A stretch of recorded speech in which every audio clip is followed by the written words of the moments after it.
भारत माता की, भारत माता की, इनकलाब, वंदे वंदे।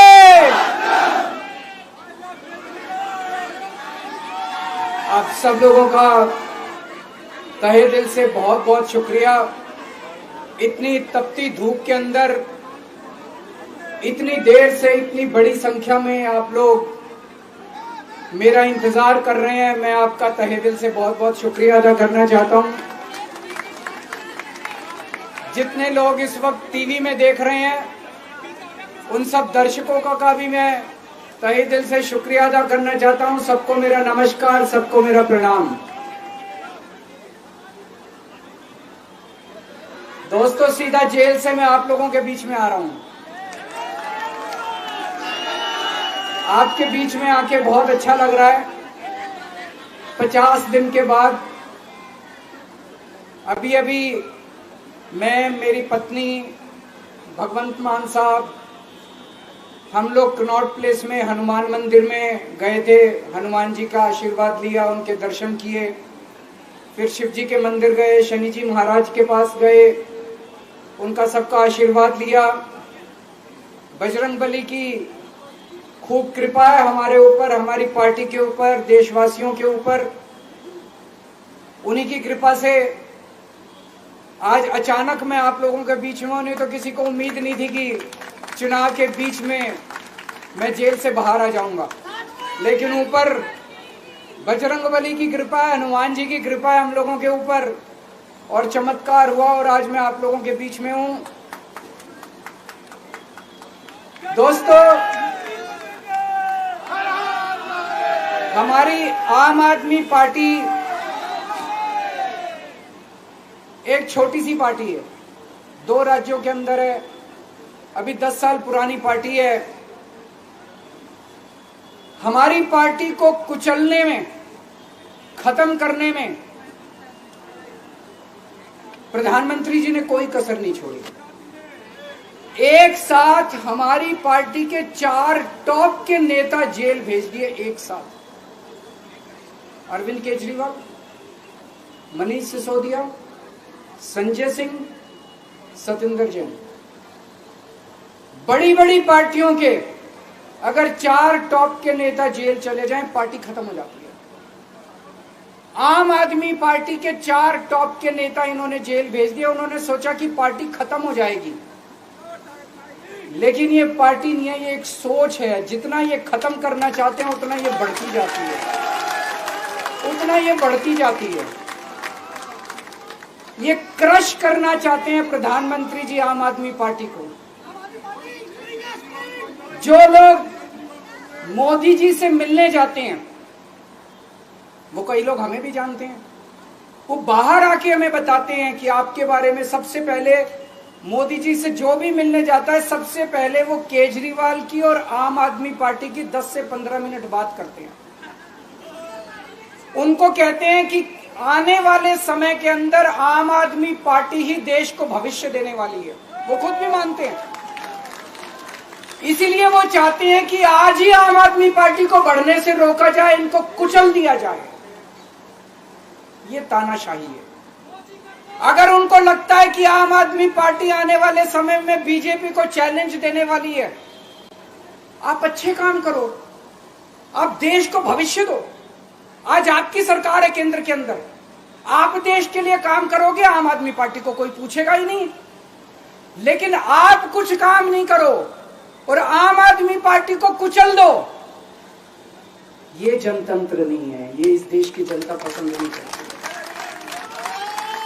इन्होंने आम आदमी पार्टी को कुचलने में कोई कसर नहीं छोड़ी। छोटे से लोग हैं हम लोग, छोटी सी पार्टी है। 75 साल के अंदर इस कदर किसी पार्टी को और उसके नेताओं को प्रताड़ित नहीं किया गया जिस तरह से प्रधानमंत्री मोदी जी ने आम आदमी पार्टी को प्रताड़ित करने की कोशिश की है। मेरे को इन्होंने जेल भेज दिया। प्रधानमंत्री जी कह रहे हैं मैं भ्रष्टाचार से लड़ रहा हूं।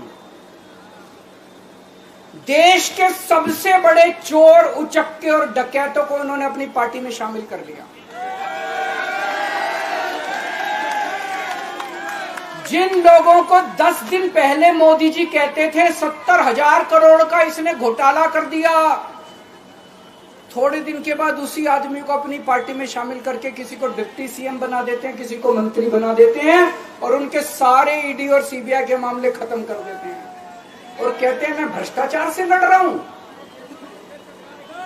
मैं मोदी जी को कहना चाहता हूं, भ्रष्टाचार से अगर लड़ाई लड़नी है तो केजरीवाल से सीखो।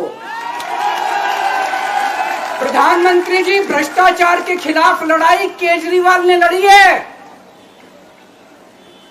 2015 में जब दिल्ली में हमारी सरकार बनी थी, हमारे एक मंत्री का एक ऑडियो मेरे पास किसी ने व्हाट्सएप कर दिया। उस ऑडियो में मेरा मंत्री किसी दुकान वाले से 5 लाख रुपए मांग रहा था।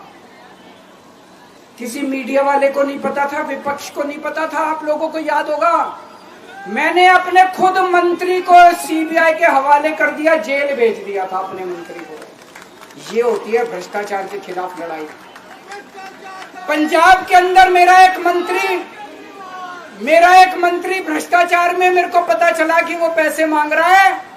वहां पे मान साहब ने उसको, किसी को भी, विपक्ष को नहीं पता था, मीडिया को नहीं पता था, हमने अपने मंत्री को उठा के जेल में भेज दिया। तुम देश के सारे चोर उचक्के डकैतों को अपनी पार्टी में शामिल कर लो और केजरीवाल को जेल भेज दो और कहो मैं भ्रष्टाचार के खिलाफ लड़ रहा हूं।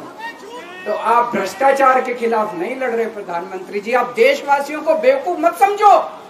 देश बच्चे बच्चे की जुबान के ऊपर हो रहा है कि सारे चोर चक्कों को अपनी पार्टी में शामिल करके और ईडी और सीबीआई के सारे केस उनके रफा दफा कर दे।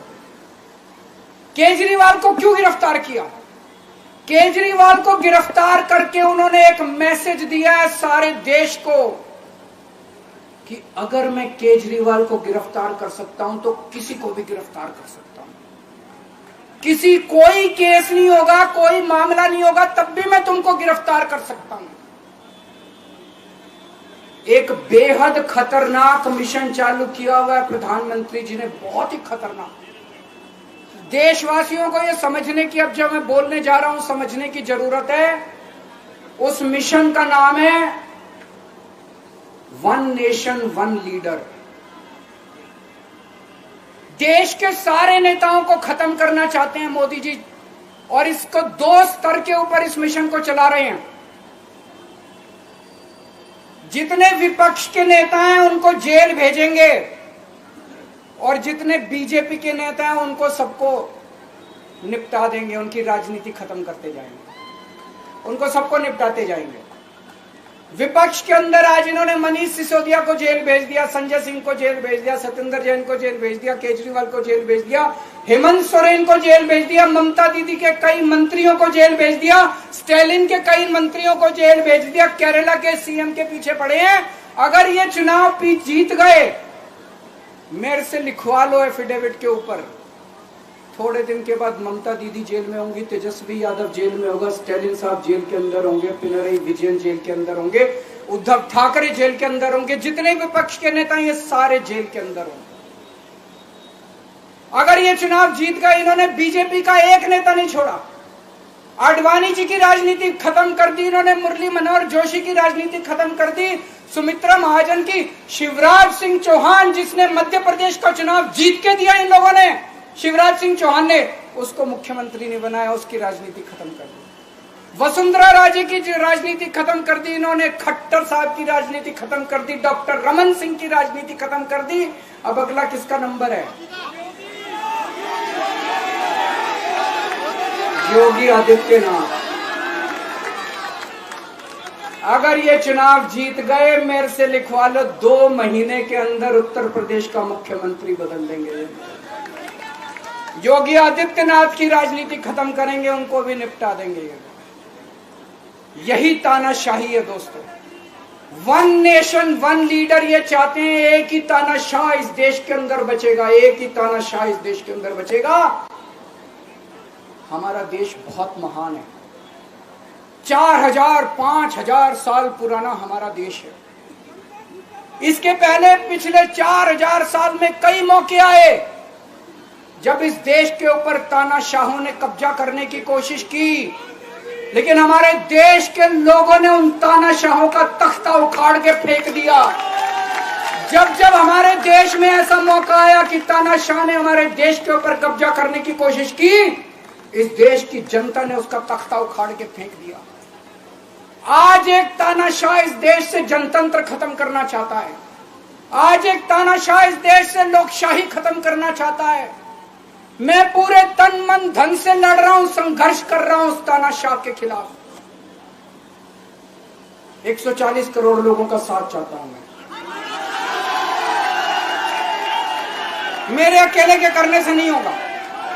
140 आज मैं आप लोगों से भीख मांगने के लिए आया हूं। 140 करोड़ लोगों से 140 करोड़ लोगों से भीख मांगने के लिए आया हूं। मेरे देश को बचा लो, मेरे भारतवर्ष को बचा लो, मेरा भारत बहुत इस तानाशाही से बचा लो मेरे दोस्त, मेरे देश को।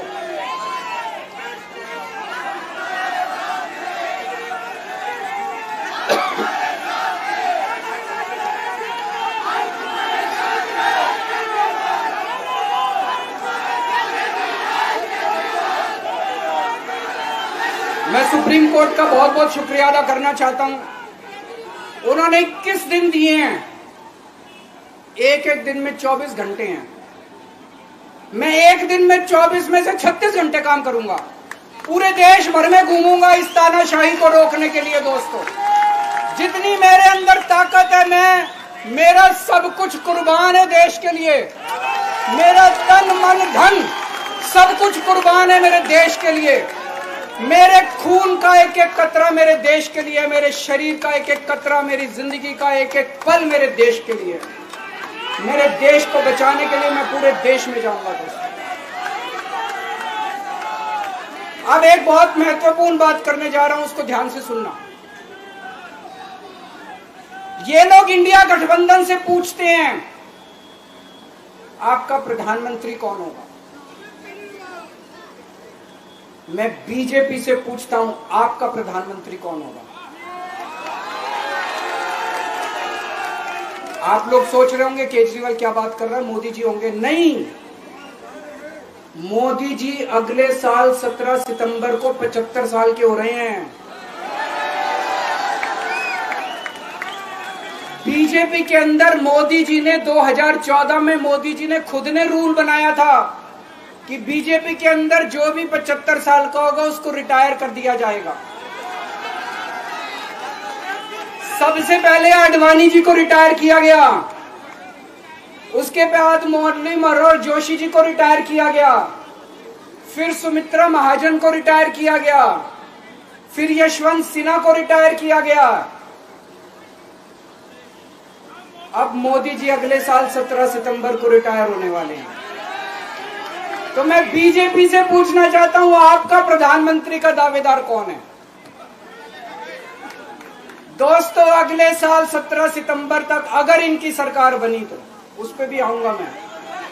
अगर इनकी सरकार बनी तो पहले अगले 2 महीने में योगी जी को निपटाएंगे ये, और उसके बाद मोदी जी के सबसे खास अमित शाह को ये प्रधानमंत्री बनाएंगे। तो मैं लोगों को, देश के लोगों को आगाह करना चाहता हूं, मोदी जी अपने लिए वोट नहीं मांग रहे। मोदी जी अमित शाह को प्रधानमंत्री बनाने के लिए वोट मांग रहे हैं। मैं पूछना चाहता हूं मोदी जी से और अमित शाह जी से, ये मोदी की गारंटी पूरी कौन करेगा? क्या अमित शाह मोदी की गारंटी पूरी करेंगे? जब आप अगर जो वैसे तो मेरे को लगता है मैं भी आऊंगा उसके ऊपर, मुझे नहीं लगता इनकी सरकार बन रही है, लेकिन जो बीजेपी को वोट देने जाएं वो ये सोच के जाना कि आप मोदी जी के नाम पे वोट नहीं दे रहे, आप अमित शाह के नाम पे वोट दे रहे।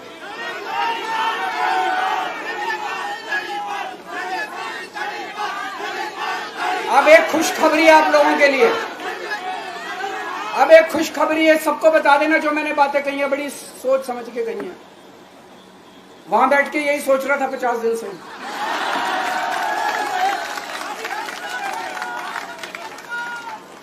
दोस्तों, पूरे देश के मेरे को बाहर निकले हुए 20 घंटे हो गए।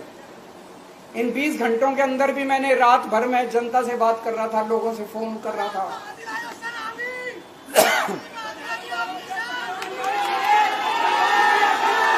क्या बोल रहे? रात को आंधी आई थी।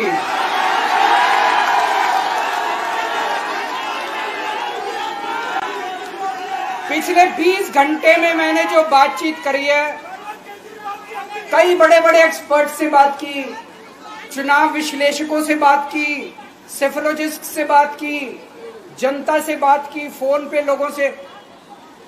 मेरा अपना आकलन है कि 4 जून के बाद इनकी सरकार नहीं बन रही, मोदी सरकार नहीं बन रही। दोस्तों, अगर मैं गलत हूं तो मेरे को बताना। हरियाणा में इनकी सीट कम हो रही है, राजस्थान में कम हो रही है, कर्नाटक में कम हो रही है, दिल्ली में कम हो रही है, बिहार में कम हो रही है, महाराष्ट्र में कम हो रही है, कर्नाटक में कम हो रही है, बंगाल में कम हो रही है, झारखंड में कम हो रही है। बढ़ कहां रही है? यूपी में कम हो रही है, बढ़ कहां रही है? बड़े एक भी जगह इनकी सीटें नहीं बढ़ रही हैं। मेरा अपना मानना है, और सट्टा बाजार में भी वो जो चल रहा है, इनकी 220 से 230 के बीच में सीट आ रही है, उससे ज्यादा सीट नहीं आ रही। मोदी सरकार नहीं बन रही है, केंद्र में इंडिया गठबंधन की सरकार बन रही है। आम आदमी पार्टी उस सरकार का हिस्सा होगी। दिल्ली को पूर्ण राज्य दिलाएंगे। दिल्ली का एलजी लोगों का एलजी होगा, दिल्ली का एलजी दिल्ली वालों का एलजी होगा। गुजरात से आया हुआ अभी, दिल्ली के लोगों का एलजी होगा, दिल्ली के लोगों का विकास होगा। एक और पॉइंट है, जब मैं जेल के अंदर था तो कुछ लोगों ने यह मुद्दा उठाया, केजरीवाल सीएम पद से इस्तीफा क्यों नहीं देता। दोस्तों, केजरीवाल को कभी किसी पद का लालच नहीं हुआ। मैं यहां मंत्री, मुख्यमंत्री, प्रधानमंत्री ये सब बनने नहीं आया। इनकम टैक्स में कमिश्नर की नौकरी करता था। कमिश्नर की नौकरी छोड़ के दिल्ली की झुग्गियों के अंदर 1 नहीं, 2 नहीं, 3 नहीं, 10 साल तक मैंने दिल्ली की झुग्गियों के अंदर काम किया है, सुंदर नगरी और नंदनगर की झुग्गियों के अंदर। इनकम टैक्स कमिश्नर की नौकरी छोड़ के जब मेरे को दिल्ली की जनता ने पहली बार सीएम बनाया, असूलों के ऊपर 49 दिन के अंदर सीएम पद से इस्तीफा दे दिया था। एक चपरासी की नौकरी कोई नहीं छोड़ता। सीएम बनने के लिए लोग अपना दायां हाथ कटाने के लिए तैयार होते हैं। मैंने खुद से अपने आप सीएम की कुर्सी को लात मार दी थी 49 दिन के अंदर। मेरे लिए सीएम पद इंपॉर्टेंट नहीं है। आज मैंने सीएम पद से इस्तीफा क्यों नहीं दिया जेल जाने के बाद? दोस्तों, पिछले 75 साल में भारतवर्ष में इतने राज्यों के चुनाव हुए, इतने राज्यों के चुनाव हुए, दिल्ली के अंदर सबसे ऐतिहासिक बहुमत से आम आदमी पार्टी जीती। 55-56% वोट, एक बार 67 सीट, एक बार 62 सीट। इतने भारी बहुमत से आज तक कोई राज्य की सरकार 75 साल में नहीं जीती। इतने भारी बहुमत से जीतने के बावजूद झूठा केस, अब उनको पता है वो हमें हरा नहीं सकते दिल्ली के अंदर। उन्हें पता है अगले 20 साल तक दिल्ली में आम आदमी पार्टी को कोई नहीं हरा सकता।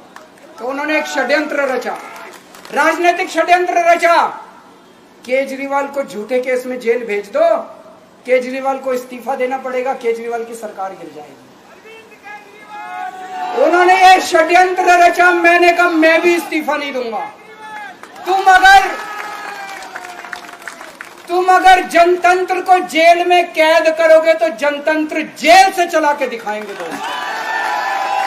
सरकार भी जेल से चला के दिखाएंगे। कतई इस्तीफा, तुम्हारे ट्रैप में फंसने वाले नहीं हम। ये अगर हेमंत सोरेन साहब को भी इस्तीफा नहीं देना चाहिए था, जेल से सरकार चलानी चाहिए। अगर हमने इस्तीफा दे दिया, ये तो बड़ा अच्छा इनके लिए। जिस राज्य के अंदर ये चुनाव हारेंगे उसके मुख्यमंत्री को पकड़ के जेल में डाल दो, सरकार गिरा दो। उसके मुख्यमंत्री को पकड़ के जेल में डाल दो, सरकार। आज मैं अगर दिल्ली की जेल के अंदर रह के दिल्ली की जेल से इस्तीफा नहीं दे रहा, वो इस तानाशाही के खिलाफ संघर्ष कर रहा हूं, इसको समझ लेना। केजरीवाल को किसी पद का लालच नहीं है। सीएम तो 100 सीएम की कुर्सी देश के नाम कुर्बान है। मुझे पता चला मेरे जेल जाने से बहुत लोग भावुक हुए, खासकर मेरी माँ, बहनें, महिलाएं बहुत रोई, कईयों ने बहुत मन्नतें मांगी। मैं सबका बहुत बहुत शुक्रिया अदा करना चाहता हूं जिन लोगों ने अपनी दुआएं, करोड़ों लोगों ने अपनी दुआएं भेजी हैं। पूरी दुनिया भर से करोड़ों लोगों ने दुआएं भेजी। उन्हीं के आशीर्वाद का कमाल है कि आज मैं आप लोगों के बीच में हूं। आप लोग सब लोग सुखी रहें, देश खूब तरक्की करे, फले फूले, आप सब लोग खूब खुश रहें, ऐसी मेरी प्रभु से इच्छा है। भारत माता की।